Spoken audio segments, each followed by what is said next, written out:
Hello everyone, welcome to my channel learn with Faiza. आज हम एक ऐसी हेल्थ प्रॉब्लम और उसके सोल्यूशन के बारे में बात करेंगे जिसमें हाथी के पांव जैसे सूजन आ जाती है। तो आप यहाँ पे देख सकते हैं कि इस तरीके से पैरों में सूजन आ जाती है। उसके बाद छाले युक्त त्वचा नजर आने लगती है। तो आपने हाथी के पांव तो देखे ही होंगे, तो यहाँ पे हाथी के पांव जैसी स्किन बन जाती है, छाले बन जाते हैं और स्किन जो है वो ड्राई होने लगती है। उसके बाद बार बार बुखार आने लगता है। तो ये जो सारी सिम्टम्स है वो सिम्टम्स इंडिकेट करते हैं कि आपको फाइलेरियासिस की बीमारी हो सकती है।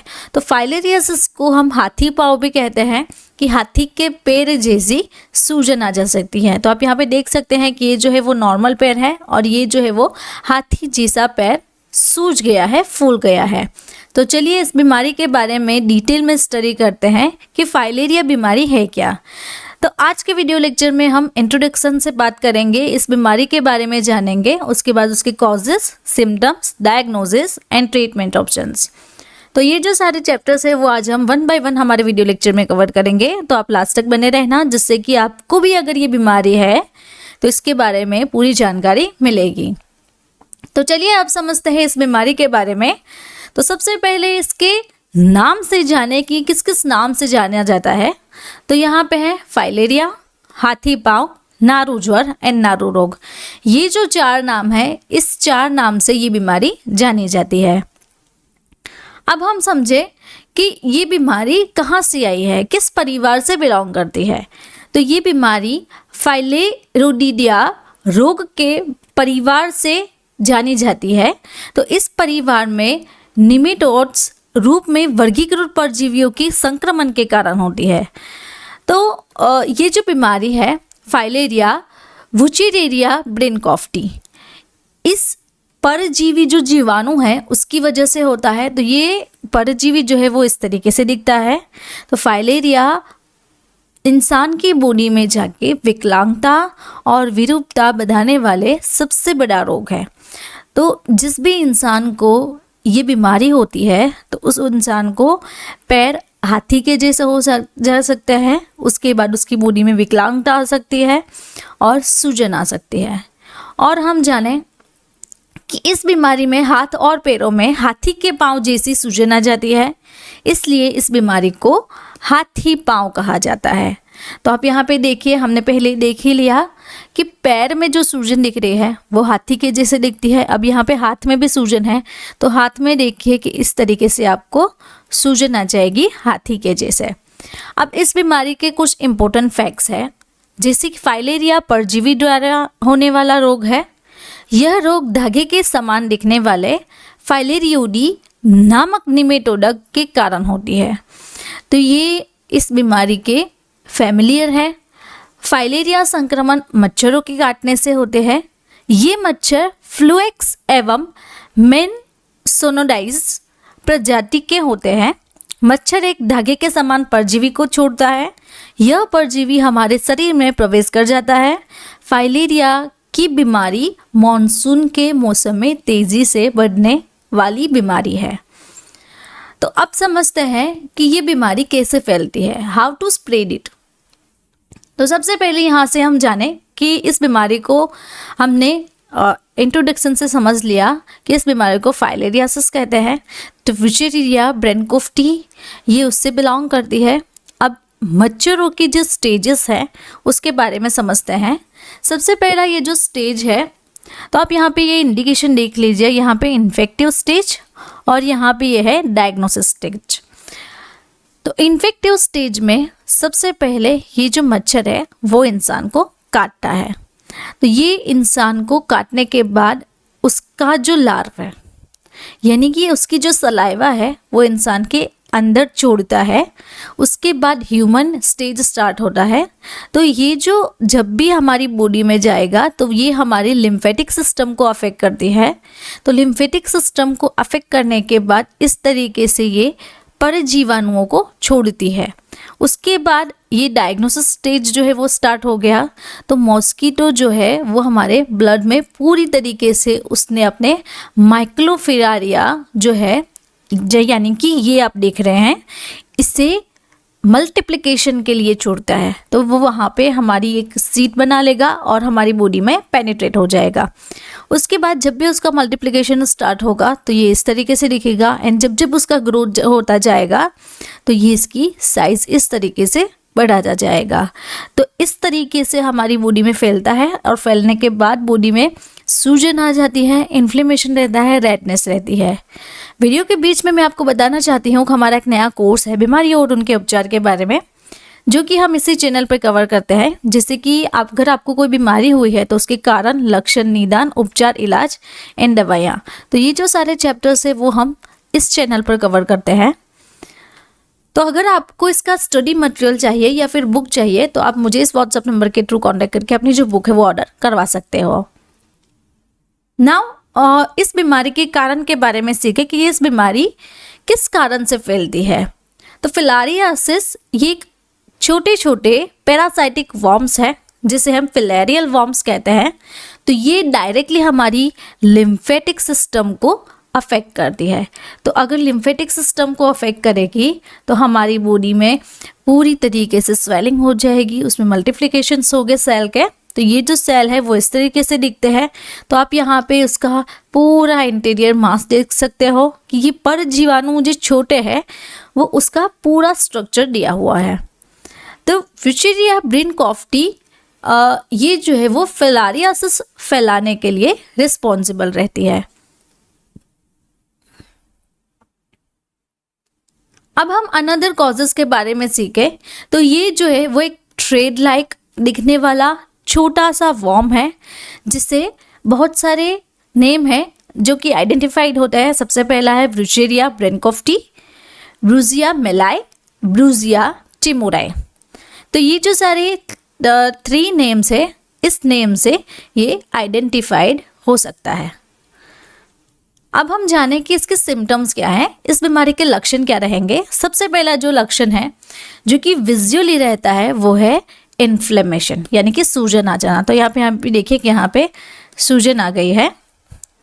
और लिम्फेडिमा, तो लिम्फेडिमा में क्या होता है, हाथ और पैर के एक हिस्से में या फिर पूरी टांग में सूजन आ जाती है।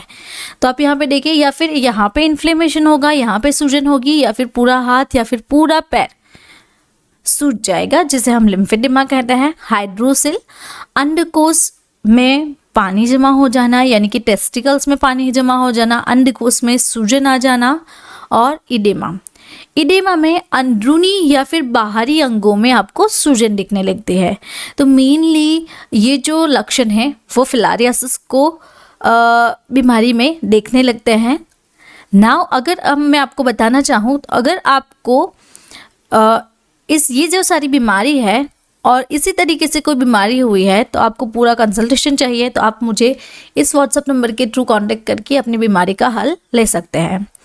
और अगर मैं आपको बताना चाहूँ तो हमारा एक ह्यूमन एनाटॉमी एंड फिजियोलॉजी का कोर्स है। तो अगर आपको हमारे साथ ऐसे ही स्टडी करना अच्छा लगता है तो आप हमारे साथ ज्वाइन हो सकते हैं, हमारे कोर्स को परचेज कर सकते हैं। नाउ डायग्नोसिस के बारे में बात करें तो इसका डायग्नोसिस कैसे होगा। इसका डायग्नोसिस माइक्रोस्कोपिक टेस्टिंग से होगा, जो कि ब्लड सैंपल से हो सकता है। तो अगर किसी इंसान को ये बीमारी हुई है तो ये जो परजीवाणु है वो रात के समय ज़्यादा एक्टिव रहता है। तो इसका रात के समय ब्लड सैंपल कलेक्ट करके माइक्रोस्कोपिक टेस्टिंग किया जाता है। उसके बाद एंटीबॉडी टेस्ट, तो एंटीबॉडी टेस्ट में एबॉट कंपनी की लिम्फेटिक फिलारियासिस की किट आती है, जो कि IgG4 तो इस नाम से आपको ये जो किट है वो अवेलेबल रहती है।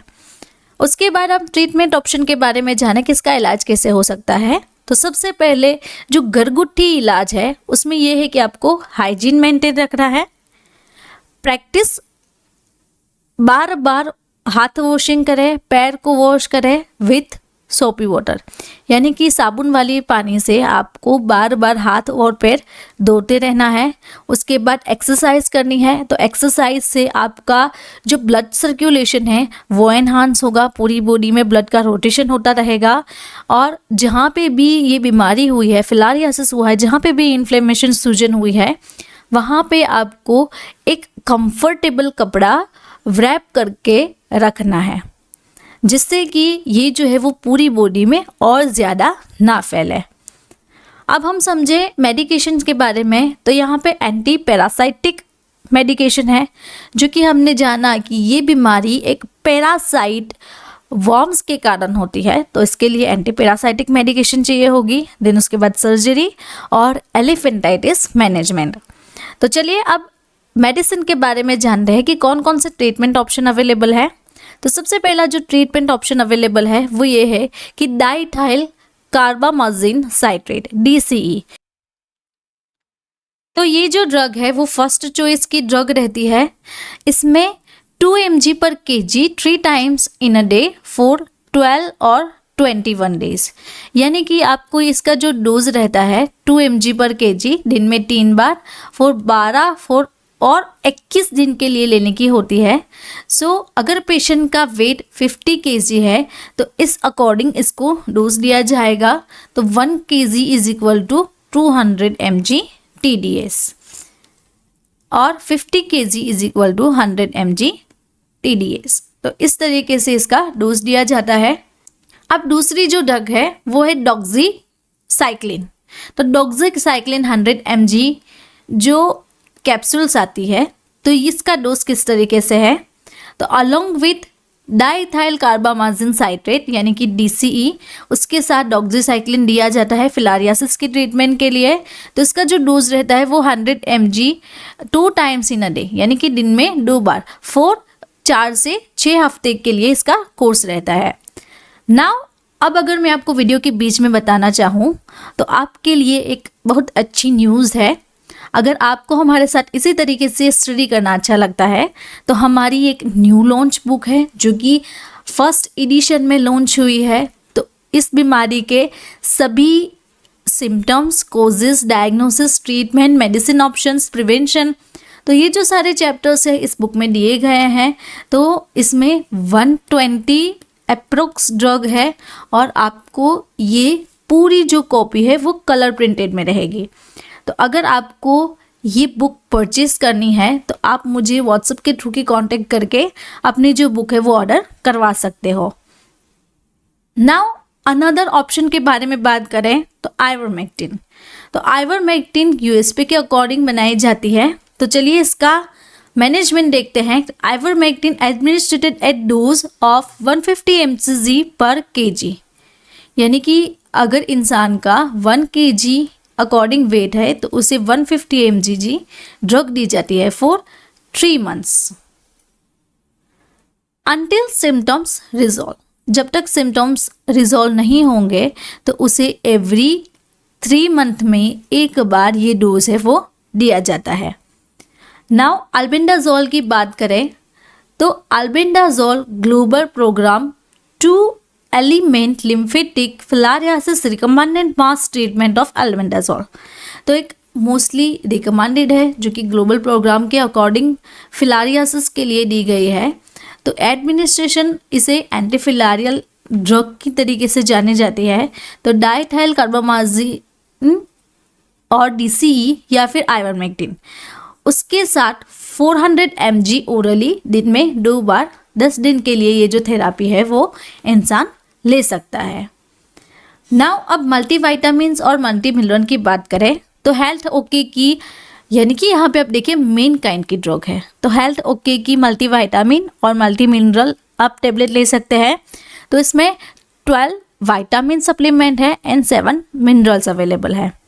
तो ये जो मेडिसिन है वो फिलारियासिस की आपको अगर विटामिन्स और मिनरल की डिफिशियंसी हो गई है तो वो उसे भरपूर प्रमाण में आपको दे सकती है।